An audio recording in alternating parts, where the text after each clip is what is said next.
Scene third. Another good morning class. I will continue the same chapter. Scene third. Another part of the village. A poor woman is sitting by the road with many pots behind her. The woman is holding a baby in her arms. The baby is crying.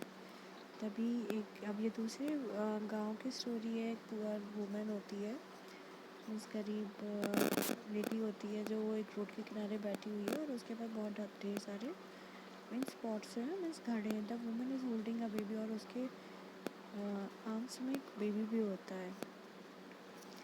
The baby is crying और baby रो रहा होता है। Narrator the boy walked on till he came upon a potter's wife. She had a baby in her arms. The baby was crying. Boy, dear lady, why is your daughter crying? Potter's wife said, my little one is hungry, but there is nothing to eat in the house. Boy, do not worry, dear lady. Here's feed this piece of bread to your baby.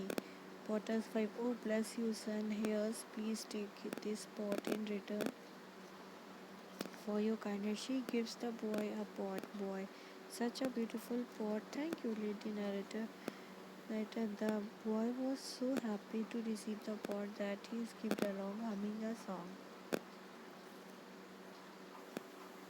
तभी वो वहाँ पे जाता है और the boy walked on till he came upon a potter's wife. और जो potter's की वाइफ होती है उसके पास जाता है। She had a baby in her arm और उसके हाथ में बेबी जो होता है। द बेबी वॉज क्राइंग, वो बच्चा रो रहा होता है। Boy, dear lady, why is your daughter is crying. तभी पूछता है कि ये जो बच्चा है वो क्यों रो रहा है तुम्हें। पॉटर्स वाइफ सैडली कहती है, my little one is crying is hungry, ये भूखी है। But there is nothing to eat in the house, और मेरे पास कुछ भी नहीं है खाने के लिए। डोंट वरी, तुम परेशान मत हो dear lady. Here feed this piece of bread to your baby. ये जो ब्रेड का टुकड़ा है, मीन्स रोटी का टुकड़ा है,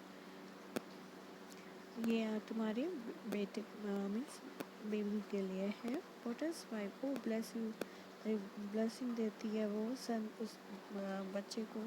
hairs please take this pot, आप इसके बदले में आप एक पॉट ले लो। In the return of your kindness, इसके लिए जो आपने मुझे ब्रेड दिया उसके बदले में आप ये ले लो। This is for kindness for me, वो अपना दयालु दिखाती है। She gives the boy a pot, और वो उसे पॉट देती। Boy, such a beautiful pot, ये बहुत ही सुंदर पॉट है। Thank you lady narrator. The boy was so happy, लड़का होता बहुत खुश होता है। To receive the pot that he skipped along humming a song, और वो उस जगह से गाना गाते हुए वहाँ से निकल आता है। मीन्स गाना गाते क्या, गाना गुनगुनाते हुए वहाँ से निकलता है। Scene fourth. A river bank. On one side a washerman is quarreling with his wife. A broken pot lies in the front of the washerman's wife. एक मतलब नदी के किनारे वो एक धोबी था जो कि लड़ रहा होता है अपनी वाइफ से, क्योंकि अब ब्रोकन पॉट, जो कि जो पॉट था उससे उसकी जो वाइफ से टूट गया था। Narrator, walking along the boy reached the river bank. There he saw a washerman was quarreling with his wife. तभी वो वहाँ से निकलता है, वो ये देखता है कि वॉशरमैन जो है अपनी वाइफ के साथ लड़ाई कर रहा है। Boy, dear sir, what is the matter. तभी पूछता है कि सर ऐसा कौन सा मैटर, क्या हो गया है। Washerman, I gave her a pot and she broke it. मैंने उसे पॉट दिया था और इसने तोड़ दिया। I needed to boil my clothes, और मुझे अपने कपड़ों को मतलब पानी में भिगोना है, और without the pot my clothes will rot and my trade will suffer. तभी मतलब इस अगर कपड़ों को भिगाऊंगा नहीं तो उसकी वजह से मेरा मतलब काम रुक रहा है, और उससे जो मतलब कपड़ों का है उसकी वजह से मुझे सफ़र करना पड़ेगा। Washerman's wife, I did not mean to do it, please don't be angry. वो उसकी जो वाइफ होती है वो बोलती है कि मैं ऐसा करना नहीं चाहती थी, बट वो ऐसा हो गया है बाई मिस्टेक, मतलब वो कर रहे थे, आप गुस्सा मत करिए। Boy, giving them the pot, वो अपना पॉट दे देता है। Please do not quarrel, please लड़ने की मतलब आप मत लड़िए। You may take this pot and use it, आप ये पॉट ले लो और इसे यूज़ कर लो। वॉशरमैन इज़ वाइफ, तभी उसकी जो वॉशरमैन की जो वाइफ होती है, हैप्पीली टुगेदर, तभी दोनों खुश हो जाते हैं। थैंक यू डियर लैड, तभी वो बोलते हैं उसे थैंक यू बोलते, धन्यवाद करते। Washerman please take his coat this coat as a gesture of thanks, तभी वो बोलता है कि आप ये कोट ले लो, मतलब एक ले लोगे जैसे कि एक निशानी के लिए कि मुझे आपने पॉट दिया है और मेरी तरफ से आप ये कोट ले लो जो कि आपके निशानी।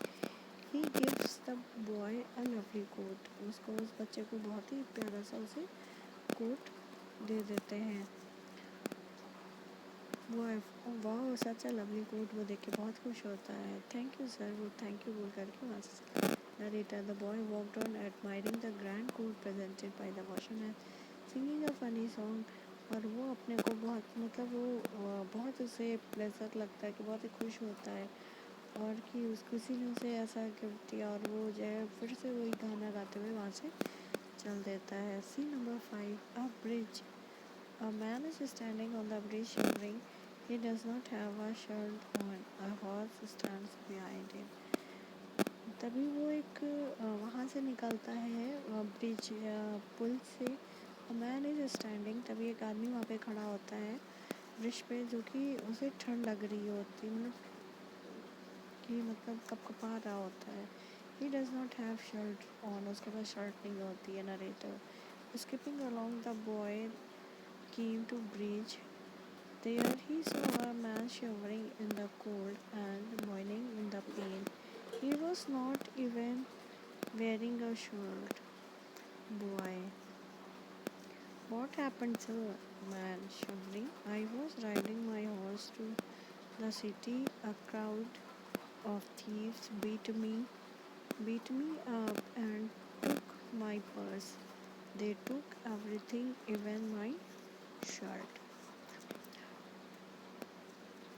फिर वो वहाँ से निकलता है। नरेटर स्किपिंग अलोंग, वो वहाँ से चलते हुए जाता है। The boy came to the bridge, वो ब्रिज के पास मतलब पुल के पास में देर ही सो अ मैन शिवरिंग, वो कपकपा रहा होता है, जो एक आदमी होता है वो जो कपकपा रहा होता है ठंड की वजह से।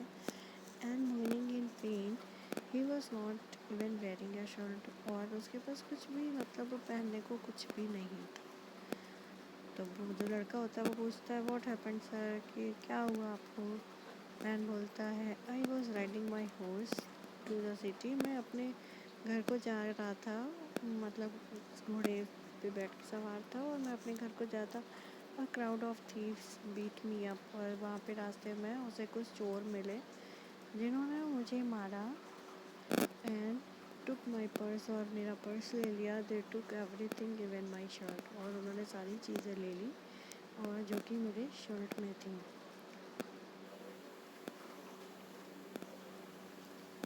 इसलिए उन्होंने मेरी सारी चीज़ें ले ली हैं और मेरे पास अभी अब कुछ बचा नहीं है। I am just giving you some dictation words.